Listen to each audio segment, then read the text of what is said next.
Conversations with Tyler is produced by the Mercatus Center at George Mason University, bridging the gap between academic ideas and real-world problems. Learn more at mercatus.org. And for more conversations, including videos, transcripts, and upcoming dates, visit conversationswithtyler.com. I'm here up in Boston with Atul Gawande, and we're going to talk about healthcare policy, and Atul Gawande himself. So let me start with a question about artificial intelligence. How far are we from having an AI that is capable of actually doing diagnosis to people? That is, they might speak into a Skype connection. Something like Watson would hear what they say, and they would then diagnose the person well enough that this would be a usable form of healthcare. Is that far, close? Massively far. I think it's one of the hardest things. You want me to tell why? Tell us why, yes. Okay. So the diagnosis process, people imagine what it is that people come to you with a crisply defined problem. I have symptom 1, 2, 3. I have data and to add to it, and now give me the answer.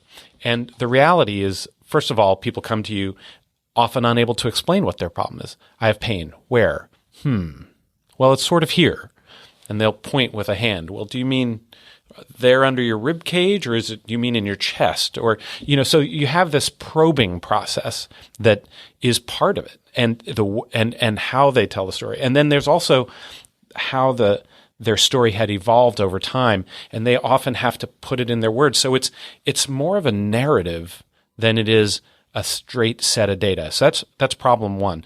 When I think of IBM Watson put their AI on this problem, yes, and it would never be the problem I would have put them on. The second part of it is that it changes over time, and you're adding data along the way, and so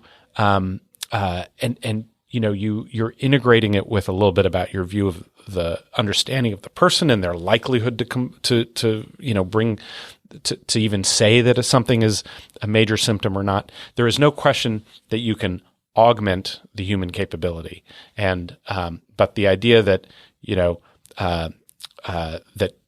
pull out your phone and it will be it would give you the diagnosis.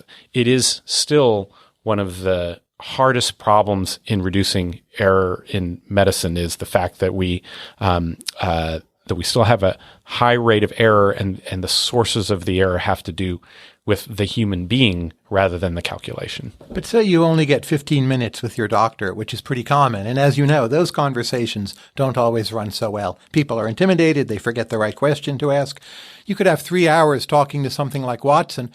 Maybe 80% of the dialogue is nonsense, but at the end you apply machine learning.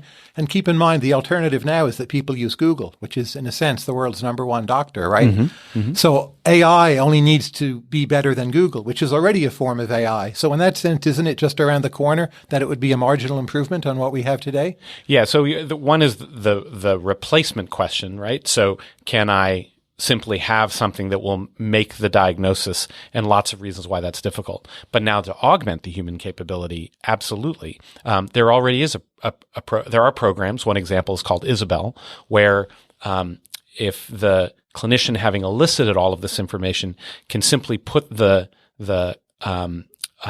observations into a list, it will allow them to recognize, okay, fine, you think it's problem that what they have is diagnosis 1, but here are 8 others in rank order of consideration compared to the one that you think. And there have been plenty of studies, and it's been around for more than a decade without the need for AI. This is just crunching some basic data to begin with. That can add real value. I think the puzzle of it is that you need that capability to integrate information coming from the person, interpret it, and be able to get it into these kinds of systems. And in many cases, people may be able to do some of that over time for themselves. How worried are you about CRISPR? Imagine parents sitting down, trying to shape the children they will have using advanced technology of some kind or another. Will those parents, on average, make the right choices, improving choices? Will this be a disaster? What's your view? So CRISPR, the great thing about this podcast is I'm going to presume we don't need to explain don't need what to gene explain. editing We is put for this links in. audience. You're right. But there are plenty of reasons to be worried about CRISPR in my mind. The one you just named is not one of them. Just like in the days of, the first in vitro fertilization and baby Louise, who was the first test tube baby, and now what's going to happen, and we're going to destroy humanity and all of those kinds of things. I don't think that's the case. Yes, there will be some forms of selection. We already have massive amounts of sex selection in the world, which that is a problem. Is a serious problem. That's very harmful, but it has nothing to do with advanced technologies. It has to do with the basic capabilities of ultrasound and selective abortion going on all over the world. The issues with CRISPR have to do with the capacity to add other. First of all, there's unpredictable things that people will discover that you can try to do with gene editing. And then you couple it with capabilities. For example, CRISPR enables gene editing that, is fairly fixed. But if you now can propagate that edited gene in a mosquito or in another organism, now you can have rapid cycle diffusion of those kinds of capabilities. And I don't think we've thought through that in the least. But won't parents discriminate against having strange or weird or unusual children? That is, parents will be too risk averse. So maybe a stranger person has a higher chance of being a genius. A lot of parents, they just want kids who are sort of 15% better than they are and more or less along the same dimensions. There's a great article this week about George Church's narcolepsy. Yes, in Stat News, and the danger to me isn't CRISPR. The danger is the larger culture that it goes into, of which CRISPR is just one of many capabilities. So George Church, famous genomics pioneer, biotech researcher, who's had tremendous influence and has been one of the most creative forces in the field, has narcolepsy. And he attributes a lot of his insights and capabilities to the fact that he falls into a deep REM sleep at the drop of a hat and then wakes up with ideas. Often. During seminars. Yes, the best time. Right. He had to stop driving because it would happen during driving, but he would drop into these dream states and then wake up with unbelievable ideas. And there's lots of ways in which he is a unique and a parent might think, aberrant person. And you wouldn't select for what he has brought to the world. And there are lots of, neuroatypical, phenotypes. The CRISPR capability is just another bullet in the holster that can be fired, but we are narrowing that neurotypical range in lots and lots of different directions, whether it's how we employ people, what kinds of options we put out there for people to have their aberrant thinking recognized and taken advantage of, to the ways we medicate and control people. And I think CRISPR, it actually will be exceedingly difficult to be able to pick many of these capabilities out, in part because they're multi-gene. These are not conditions that are very often have to do with point mutations that you just adjust. They are interactions among many genes in a network. You run big data, and every generation the chance of outliers falls by 1%, and then over time it's going to make a big difference, right? That's right. It's not that you control the kid who's going to pop out of the womb in 9 months, but over time it seems it will compound. It seems more and more patients are awake during surgery, right? Yes. Awake procedures. How is this changing the culture of the operating room? Oh, yeah. So it's been very interesting. One of the things I brought into surgery with our team has been running a series of running a checklist, just like a pilot's checklist in the operating room. And one of the things you realize is that when you have an awake patient in the operating room, they can be part of the team. Sure. And not just someone sitting there who is annoyingly awake, and so they're actually piping up to tell you they'd like to change the music you're playing. But also, that's what I would do. Right. But also that you're, so in neurosurgery, they're actively part of the operation because they're often speaking and telling you things so that you know if you're causing any difficulties.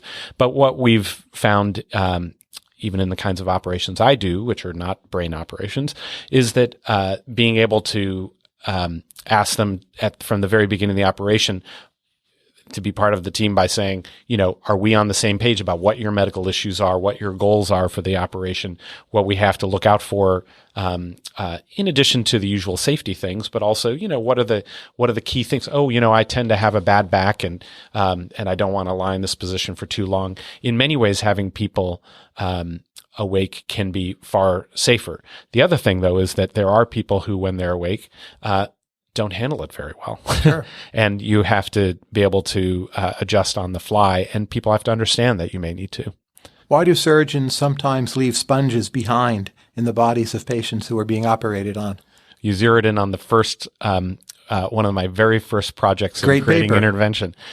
So we had done a case control study of this problem of surgeons leaving sponges inside people, and got it published in the New England Journal, partly because of our whole method of going about solving this problem, which was we studied 60 people who had sponges left inside them compared to 240 people at the same institution at the same time with the same operation who didn't have sponges left inside them. And that was an interesting problem to me because the rate of sponges being left inside people had been steady for 30 years. We had not made it go down at all.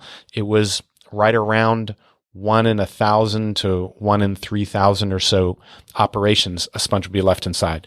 And it would be a disaster. You would have to go back about 2/3 of the time people had become infected. One of the 60 was a patient who died because a small sponge had been left in their brain. And the usual way that we track these things is by counting everything at the beginning of the operation twice and everything at the end of an operation. And what we found was that it wasn't because people were skipping the steps along the way. The nurses were consistently counting everything at the beginning and counting everything at the end. So it wasn't a broken system. It was a fallible system. So it's like counting whether you have 52 cards in the deck and you have 51 or you have 53 at a predictable rate of getting the count wrong. And sure enough, about 1 in 1,500 to 1 in 3,000 times, they would just get it wrong and not know it. So we, in that case, identified that we would need to create a technological solution. So it was, that in the end, we came up with a barcoding approach. It's an interesting economic problem. It's 140 at the time we were doing this. It was $140 million sponge industry for which there was $500 million spent per year on lawsuits for sponges being left inside. So from a pricing point of view, it worked out to about a penny a sponge. So you had to have a solution that, could double the price to 2 cents or 3 cents, but you couldn't stick you had to increase the costs a lot if you're going to stick a microchip or a RFID system on there. So we just put barcoding on there, kept the costs pretty minimal, and it completely eliminated the problem because now you have teams scanning them in as they do the operation at the beginning of the operation, and then scanning all of the sponges out. And the only fallibility is that people will ignore the machine. And those the only times there have been sponges left after tens of millions of these kinds of cases. Do your awake patients ever come in with a checklist and at the end say, "Hey, have you got all your sponges?" So I definitely have had. I've not had people come in with a checklist, but invariably, and we actually. But they should, right? Well, it's not that you want people to come in with their checklist, right? Because each place has a flow and a way that they do it. But what you want to know is, does the place you go to, do they use a checklist? Now, they will always say that they do, because everybody does at some level. But the key is, does the checklist have them stop before the incision, not to check that you have the right person and the right side of the body, which is something everybody standardly does, but to actually make sure everybody in the room is introduced to one another and they've reviewed the goals of the operation and your key medical issues, as well as the key points of the operation, like what equipment are needed. Those are the big parts that the teams skip, but make a really big difference. What are the biggest mistakes in how checklists are used? Keeping in mind, most of the people who do or could use them, they're not people like you who've written books on checklists and who know many, many different things, but they're highly imperfect, fallible people who are making mistakes anyway, and if allowed to codify their mistakes in the form of a checklist, can it make things worse rather than better? What's your main worry about checklists? Yeah, so basically, we rolled it out in our initial trial in 8 cities around the world and found a 47% reduction in death when the teams took up the checklist. The main barrier since then has been that it either becomes a tick box effort or no one uses it at all. So it was designed to turn people's brain on by enabling a conversation about the critical events and concerns of the operation. And so what we see is a couple of things. We gathered, for example, we had people send in the version of the checklist that they're using, and about 150 places sent them in. And part of it was interesting is almost 100% change the checklist. You have to change it to fit into your environment. For example, in England, you put the patient to sleep outside the operating room, and then you roll them in. So the checklist the order of it has to change. So one concern is that if you just use it out of the box, you're not really using. You have to adjust it to your environment. The second concern, so looking at these 150, we'd see places that had turned our 19-item checklist, the most extreme example, they turned it into an 81-item checklist.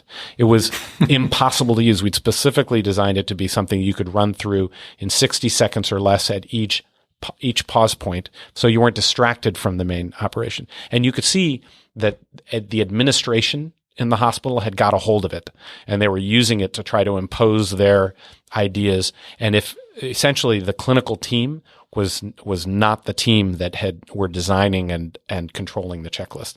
And so invariably you look at that and you know that everybody is completely ignoring it, and it's become just a tick box effort instead of an enabler of greater capability. Let's say one of your kids further on is thinking of getting married and says, "Dad, should I use a checklist?" Yes or no? Yeah, well, I think every wedding planner, this is the not for the ceremony, for the choice of spouse. Oh, for the choice of spouse. Oh, that's a very good question. I suppose the first question is it an arranged marriage or not an arranged marriage? Because if it's an arranged marriage, that's practically a checklist process, right? Yes. But love is if it's a love marriage, love does not follow the checklist. There are now so many papers. Although there are probably some mistakes I could put on a checklist exactly. that would be really smart to consider. So you're leaning back toward the checklist. I am. There's so many papers, you probably know all or most of them, that appear to show low marginal values for health treatment on actual health care outcomes. So Amish people who don't get that much health care, they have good life expectancy. Christian Scientists. There's the old 1970s randomized control trial study where free health care only made the poorest of people healthier. There's the Oregon Medicaid paper. There's a few papers when the doctors go on strike. More people don't die when they're sent to the hospital. What do you make of all of this strand of literature, and why does it seem to be such a weak connection between health care and health outcomes? Yeah, so I think it depends on what you measure and over what period of time. So now there's been an accumulation of enough data about for example, coverage expansions like the ACA, like the Massachusetts reforms, et cetera, that I think there's actually some good understanding of what there is. First of all, they consistently show that people get a range of services that they get increased access to primary care, specialty care, medications, chronic illness care, emergency care. There are elements of it that are much more powerful than others. And so chronic illness care, primary care, and mental health care seem to produce really substantial improvements in people's self-reported health, their physical health, and their mental health. But self-reported health is tricky. You look at life expectancy, you look at the Amish, it's hard. Well, I'm going to say two things about that. Number one is it's not obvious to me that that may not be a primary goal. So first of all, that your reported well-being about your physical and mental health is in fact, when people come in to see clinicians, what they're trying to optimize. The second part of it, though, is in terms of survival, then what you see is it takes time. So the Oregon study, for example, was on That's average only 4 years, I think. it was not even 4 years. Yeah. It was under a year and a half for a small group of people, and the death reduction was non-significant. But the amount of death reduction you'd have to achieve would have had to have been greater than 50% reduction in death, which is a massive level. In fact, it measured a 16% reduction in death, but it just wasn't significant. The subsequent studies that have looked over longer periods of time, they see two things. First of all, there are significant reductions in death. The estimates are from 1 in 300 to 1 in 800 people who gain coverage will per year have their life saved, which is a high level of value, translates into tens of thousands of lives. But second is that you wouldn't be surprised that people getting treatment for their HIV, for their cancer, for their chronic diseases like high blood pressure and diabetes and so on, it takes time to accumulate, and it appears to be some years. So like the Massachusetts data were basically what they show is that the strength of the value gets higher as time goes on. There's a further underlying point, which is though that, we are not actually maximizing by any reasonable measure those outcomes. So the biggest killer in the country is high blood pressure. We have a third of adults have high blood pressure. 60% are receiving incomplete and inappropriate care within the medical system. Yes. And so they're not actually getting the biggest killer under control. And they don't follow instructions. Well, that's a mix of not necessarily getting the right treatment in the first place, not getting the right follow-up, and yes, it might not be not following instructions. But when we poke into why, well, there's copays and deductibles that can block out being on those medications, and then people are making choices. Some people are having side effects that lead them to stop it. Some people are just way disorganized and need, there's actually CVS has been able to track why people stop medication. They have 6 different kinds of patterns with which people are not adherent to their medications, each of which actually have effective solutions to target. So, the big point is high blood pressure is one of the simplest things that we can take on. We're terribly organized for being able to deliver on it. It's the biggest killer in the country. Kaiser followed through on being able to take it instead of from only 40% appropriate care to greater than 80%, and saw their entire population flip from the number one killer being cardiovascular disease. They also worked on improving statin use, and flipped from it being number one to no longer being the number one killer. Cancer now is the number one killer in their population. Minnesota followed through on a similar program, got adherence up to 70%, and made the same flip as well. And now we have several states where cardiovascular disease is no longer the number one killer by getting some of these basic measures under control. And that's just about healthcare being good, but having really poor reliability given the amount of money we spend in healthcare. What's the number one thing missing in medical education today for doctors? I think the number one thing is an education around the fact that we are no longer a craft. It's no longer an individual craft of being the smartest, most experienced and capable individual. It's a profession that has exceeded the capabilities of any individual to have to manage the volume of knowledge and skill required. So we are now delivering as groups of people, and knowing how to be an effective group, how to solve problems when your group is not being effective, and and to enable that capability. That I think is not being taught.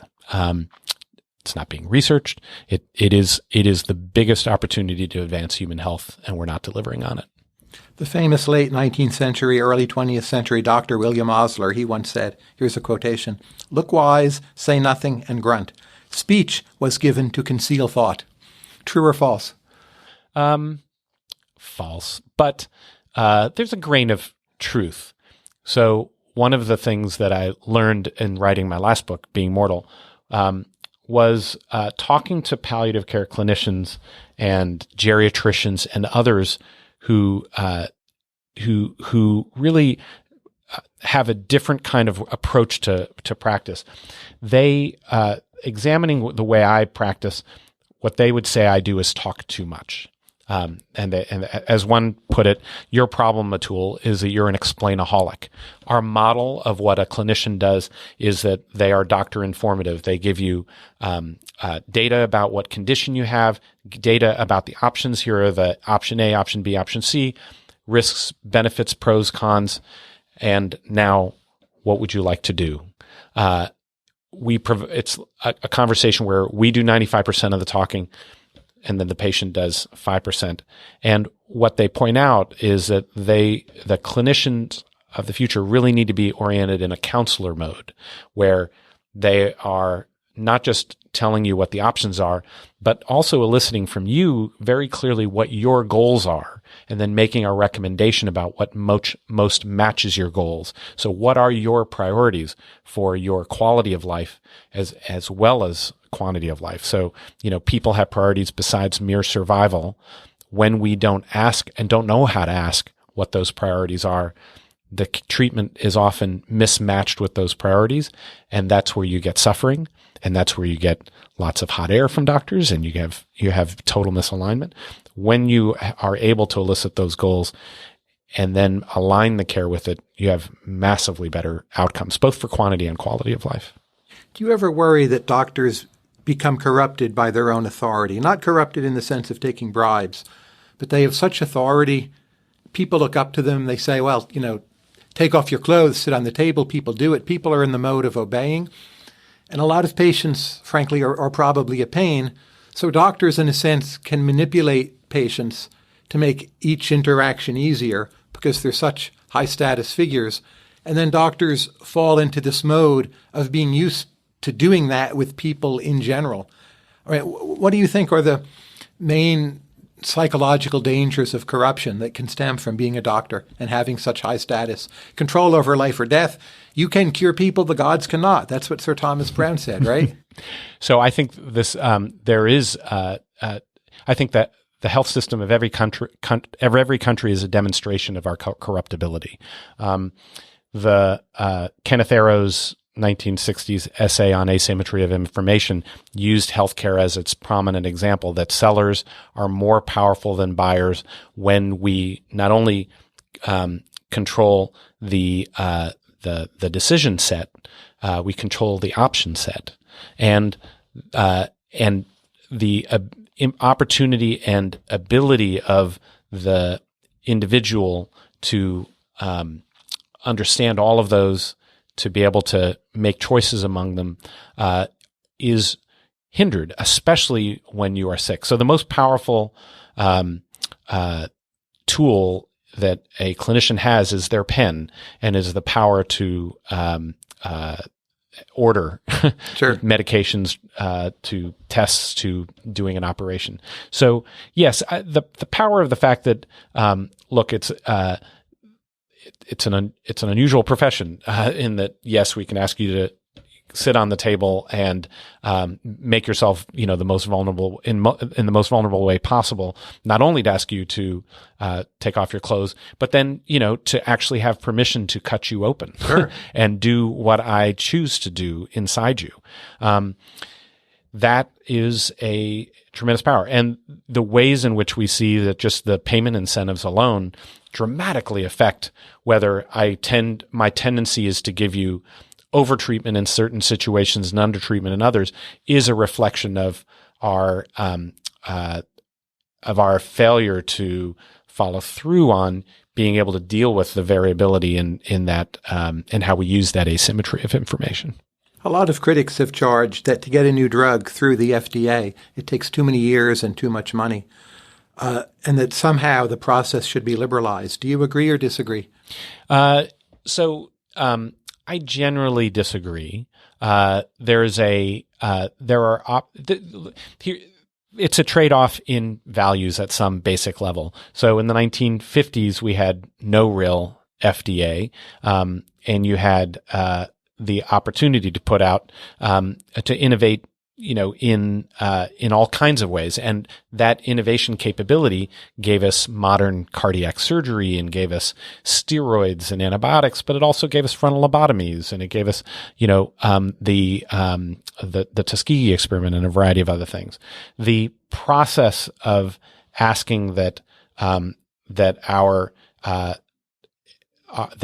we have regulation around both the ethics of what we're doing and that we have some safety process along the way is totally appropriate. Now, I think a lot of the lessons about when the HIV community became involved in the FDA process to drive approaches that smoothed and sped up the decision-making process, and also got the public enough involved to be able to say that community said, look, there are places where we're willing to take greater risks for the sake of speed. Right. That to me is that people are trying to treat the FDA process as a technical issue, when what it is it's an issue about what are the risks we are genuinely willing to take and what are the risks that we're not.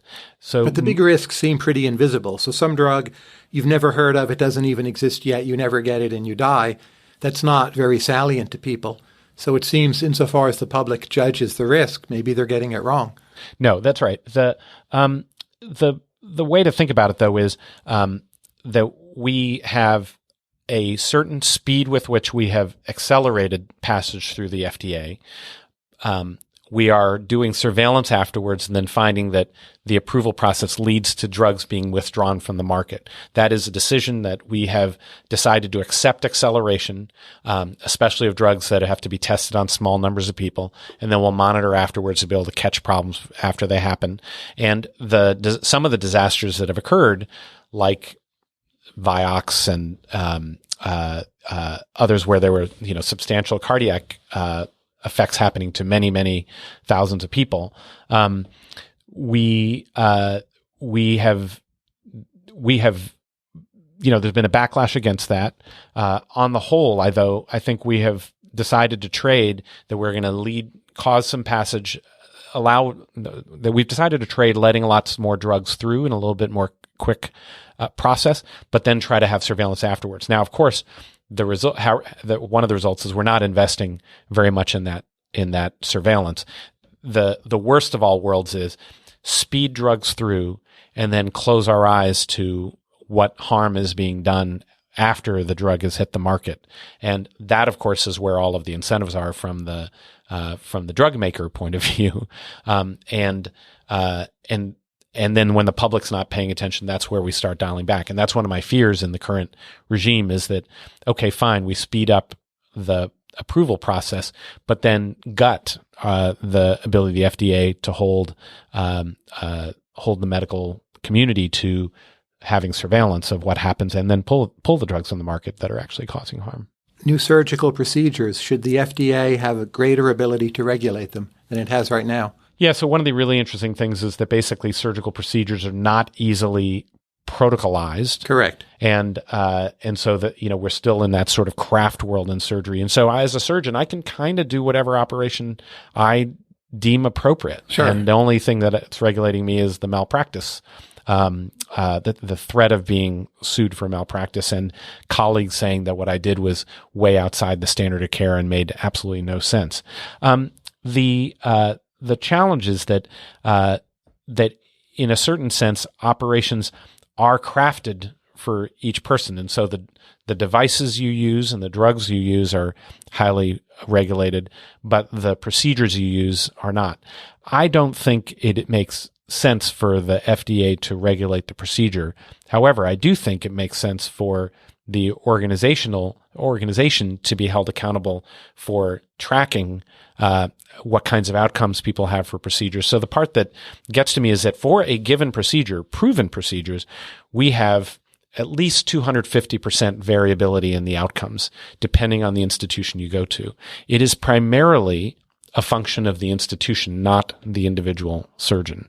And we have no tracking, virtually no tracking, certainly no transparency about what those outcomes are and what the factors are going into them. And I think that's where we need to have much more information. Now, there's a middle segment of all of these conversations, overrated versus underrated. You're free to pass on any of these, of course, but I'll toss out a few things and you tell me what you think. Underrated or overrated? Stevie Wonder. I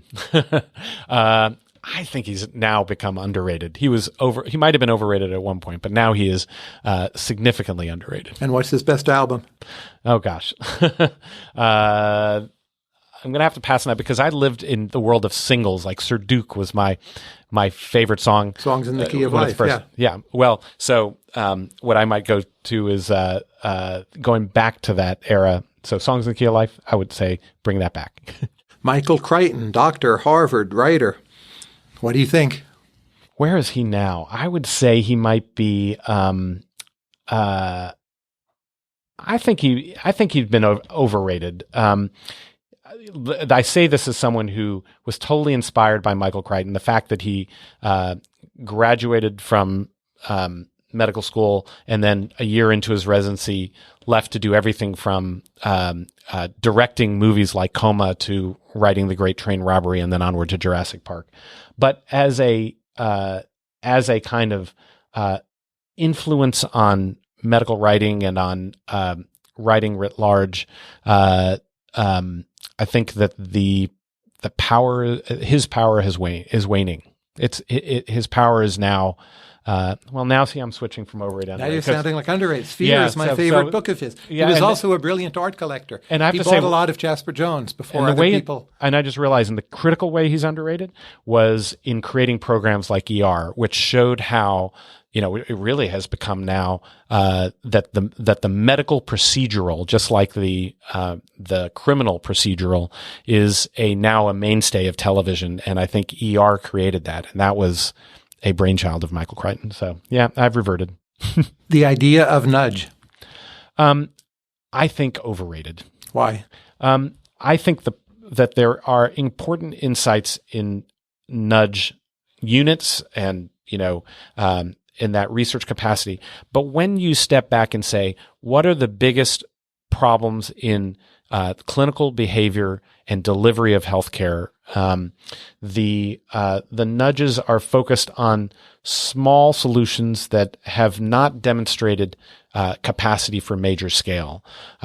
Nudge is something that the kind of nudge capability is something we've built into the stuff we've done, whether it's checklists or coaching, but it's been only one. We've had to add other tools. You could not get to massive reductions in deaths in surgery or childbirth or massive improvements in end-of-life outcomes based on just those behavioral science insights alone. We've had to move to organizational insights and to we've had to piece together multiple kinds of layers of understanding in order to drive high volume change in healthcare delivery. Wearables, I think underrated. Why?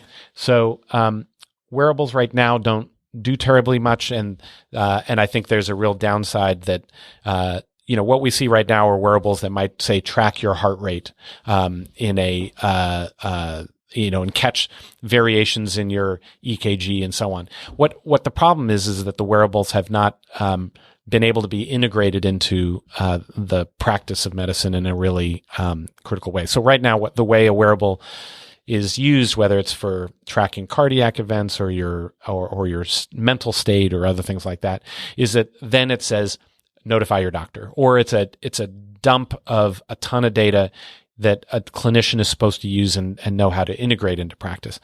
That it hasn't been able to be used in such a way that you're actually demonstrating major improvements in people's outcomes. However, we are entering this phase where we are now starting to be able to track, take your genomic data, take your laboratory data, take your imaging scans you've done, couple it with information from wearables, like how you're doing over time, whether you're getting the medications you should be getting. Our team here is actually just deploying a version of a wearable, which is just turning on the sensors in your phone to track patients after surgery, to see whether we can define how long their recovery pathway is, how long before they are back in their normal sleep habits, are back mobilized and moving around much more. I think that ability to have knowledge of the well-being of people that goes beyond just whether you had a complication or a death, success of what we do for people, can be enormously improved with, followed by wearables. And then that creates these incredible learning loops where we can maximize those right now invisible indications of the outcomes of care. So I think the wearables are being used on the diagnostic side where it's semi-powerful, but not critical, but as part of how you're doing in your care and whether we're helping you achieve the goals, very powerful. Carl Knausgård. Knausgård. Overrated. I've read about half of the trilogy. I'm totally absorbed and loved them. But, I feel like Elena Ferrante Yes. Is an example of someone who was doing much the same, deeply mining the territory of somebody over history of time, but managed to do it by fixing them in a place and a time and a history and a dramatic change in social conditions and everything else that took it to this whole nother level in my mind. What makes you weep? What makes me weep? You know what invariably makes me weep is when it might be a movie or it might be just seeing someone tell the story of devoting years of time to a problem or to something they're trying to do at great pain, but sticking with it and then actually getting to the end. I think we undervalue. I'm going to give two examples. The movie Bliss, this Australian film based on Peter. Oh my gosh, I'm blanking on the Australian writer's name. Peter Wire? No, Peter. Did Oscar? Peter Carey. Peter Carey. Yes.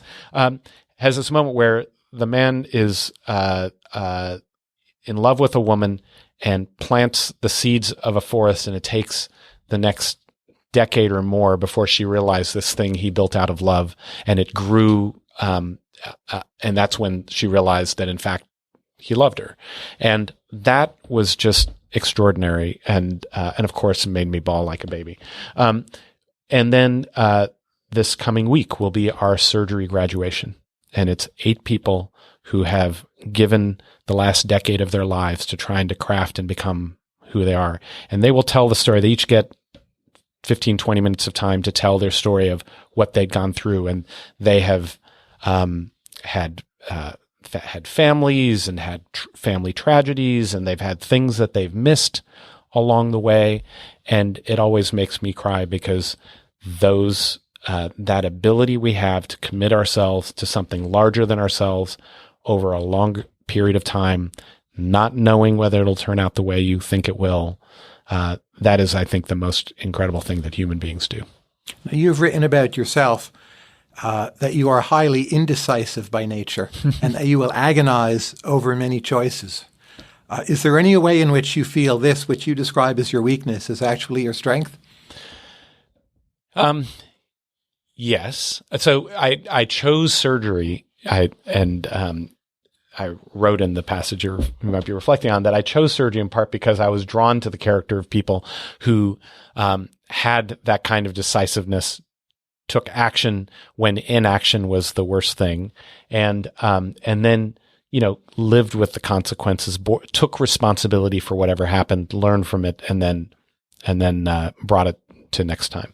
So I brought to surgery my particular persona, which is to want to have more planning and more deliberation inserted into situations where there doesn't seem to be time. And one of the really striking things is we get this complaint, for example, that using a checklist in surgery, well, that's fine, but in emergencies, we don't have time for that kind of thing. And we demonstrated that in that situation, taking the 1.5 minutes for the very beginning part of it has enormous value. It's in fact the group in whom we have the highest reduction in death are those in which the time is the most pressing. And so I think I've flipped my weakness into a strength where I can, but by battling with it to a certain degree. So are you a good healthcare patient? I'm a terrible healthcare patient. What do you do wrong? So for starters, I don't see doctors. Okay. We share this. I don't go in hardly at all. And I haven't had to, so I've crossed 50 and I have never had to really be in the hospital or have a major event. But to the extent that the minor conditions I've had addressed, I invariably come way late in the game when the mild infection has become a much more significant one. And it's partly because I know too much about the about the ways in which healthcare really is pretty unreliable. I think a ways in which I am good at being a patient is once I'm in the door, I pick my team. I'm really careful about picking my team, and then turn myself over to their process. I'm trying to pick them for their ability to run a process that seems appropriate. And so I think the interesting thing about doctors is that they do tend to not micromanage their doctors very much. Do you feel you've underachieved in life? Oh, that's a hard question. I mean, I know objectively that it's kind of ridiculous that I would think I've underachieved, and that I'm proud of all the random things that I've been able to be part of. But I bear a kind of chronic dissatisfaction and sense that I've got much more to follow through on than I've managed to. And so, yeah, I think underachieved is the wrong word, but and yet I don't feel I've achieved nearly enough, and that half of what I've achieved, I wish I could go back and fix. Yeah, I'm of the view the Clinton era welfare reforms were mostly a good idea, but they've come under more and more criticism lately, and you had a hand in that earlier in your career. What's your 2017 view of all that? How has it gone? Well, I think the fact that that we have the number of people who are living on under, $4 a day in income, and that number has skyrocketed, that is unconscionable and a fundamental error and failure. That we have sought to. There were a variety of things that we sought not to punish people for being married, that we sought to not punish people for working, the shift to the earned income tax credit, there's a deep and fundamental, and maybe this is a Midwestern in me, belief that we need to reward work. It's one of my sort of core concerns is that the people who are at the 30th and 40th percentile are served by none of the major political agendas I agree. On the left and on the right, and that even Obamacare provided its great aid to those under the 20th percentile, but that people at the 40th percentile are not getting the subsidies, still don't have a system that works for them, and actually had to pay more into the system along the way. So, the welfare failure of that is my great concern is the number of people that are subsisting on horrendously little, but the value of taking away the things that were punishing people for moving in the right direction still feels like an important agenda. There are many smart people in medicine, in surgery, in writing books, for that matter, in writing medical books, right? What would you say is the Atul Gawande production function? I asked Raj Chetty this. I said, Raj, you get a lot done. What's the skill you have that other people don't have? What would your answer be to that question? I think it is to constantly. I think part of it is that I'm pretty clear about my goal, which is I'm trying to have impact and to try to do stuff that feels cool along the way. That my team knows that my mantra is I want to do cool stuff that lasts, and let's see if we can do that. And so I think that from early on, I was always iterating against that set of goals, and that I more or less, I organize my life around it. I don't watch that much TV. I get enough sleep, but I'm. So you're decisive. Well, I've learned that I say yes too much, and so I've learned to say no a lot to like various saying things. yes to this podcast. Yes, sometimes yes. It's serving some part of that production function. It's cool. Will it last? We will have to test that question over time. We don't talk about Obamacare too much. We want people 2 years from now to still consider the content fresh. That's how I write my New Yorker pieces. I want it. My ideal is that my New Yorker pieces. I'm always thinking about, am I writing them in such a way that in 5 years, they could still justifiably be read, and I hope would be that way, while trying to address something that feels really sharp and of concern in the moment as well. But those are your goals. That's your framework. What's the talent you have that, say, your competitors don't? I really think it's just when I get into our hospital settings, whether we're working in surgery or medicine or childbirth or other areas, invariably all the main thing we have to work to do is identify what are your priorities. And people in the system, number one, usually can't say what that is. And then if you observe what their priorities are, it's actually far away from delivering the best possible care to patients at the lowest possible cost. That actually is a very tiny portion of the healthcare industry that's trying to deliver that. And so, in my individual capacity, I think it's that I'm able to spend a really high percentage of my time on my priority. I think that's all it is. Now, we're in Boston. We're at a place called Ariadne, which is well known, but maybe not to all of your readers. It's become one of your major projects. Could you tell us just very briefly, what is Ariadne? Well, so it stems out of the recognition that it is a Center for Health System Innovation. It's a for-profit, nonprofit part of Harvard, or how does it fit into the universe? Yeah, so it is an academic center that is part of Harvard Chan School of Public Health and the Brigham and Women's Hospital, but it sits as a platform we've created for people who want to do experiments in how we bring science and innovation to the delivery of healthcare. In the same way that you bring science and innovation to biological sciences. And so we have people come here from all of the different hospitals in the area, from the business school, from the School of Public Health, from economics department, and then really built it as a place to enable capabilities to do large experiments, like the experiment we just finished with the state of South Carolina. 5 years of working with them to see whether you could get the surgeons in state to adopt the safe surgery checklist without regulation, because it's a red state and they didn't want to mandate it, but without financial incentives because they didn't have the money to pay for performance. And we got a program that successfully got 40% of the population through adoption, lowered the death rate 22%. But to get the other 60% on board, we believe you would have to bring on some mandate or other component. So that's the kind of thing we could do. You're director here? Is that's your... I'm the director here. We launched, it'll be 5 years this year. And so we launched in 2012. We now are running about 20 projects in surgery, childbirth, and end-of-life care, improving how you come into the world.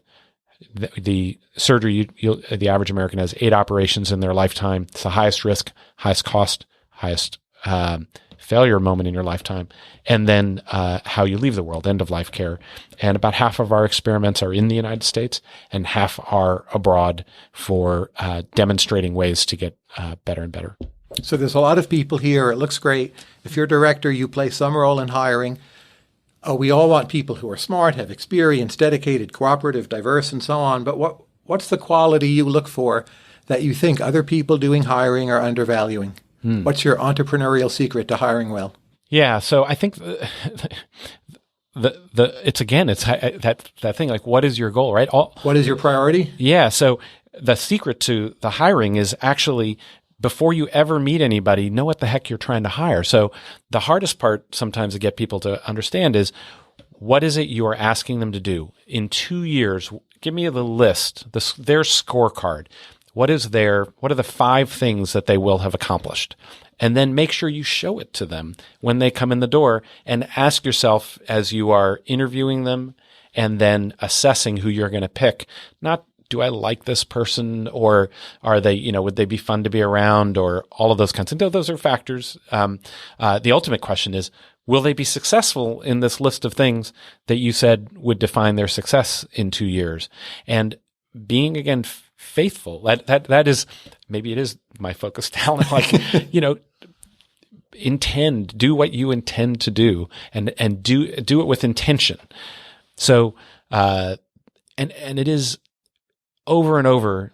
That's what people fail to do. We've got up to now 90% consistency in delivering on people who, as we call them, A players. And most of it is in that front end, before they've even walked in the door, being clear about that set of steps. And then it's that they don't tell you all of it, and it's how you talk to their references. That's the other real big mistake people make. Last question. According to your chat with Ezra Klein, you're a big fan of what you might call contemporary independent music, but define it as you wish. What would be a musical group that you love or is meaningful to you that maybe the rest of us haven't heard about that you would recommend? Oh, gosh. So I think one of the most underrated bands is Frightened Rabbit. Do you know them out of Scotland? No, tell us about Frightened Rabbit. So Frightened Rabbit, they're sort of the bards of sorrow and nonetheless sticking it through. Like their album Midnight Organ Fight is the great breakup album of all time, and you have to listen to it. Now, they're Scottish, so there's a whole lot of cussing going on, and they are, it's painful and it's dark and all those kinds of things. But I always find like there's this glimmer of hope that runs through it, despite despite their ability to sort of express pain and heartbreak and disappointment and being betrayed, while still nonetheless waking up and sticking it through the next day. On that note, we close. Atul Gawande, it's been a pleasure. Thank you. Thank you. Thanks for listening to Conversations with Tyler. You can subscribe to the podcast in iTunes, Stitcher, or your favorite podcast app. And if you like this podcast, please consider rating it on iTunes and leaving a review. This helps other people find the show.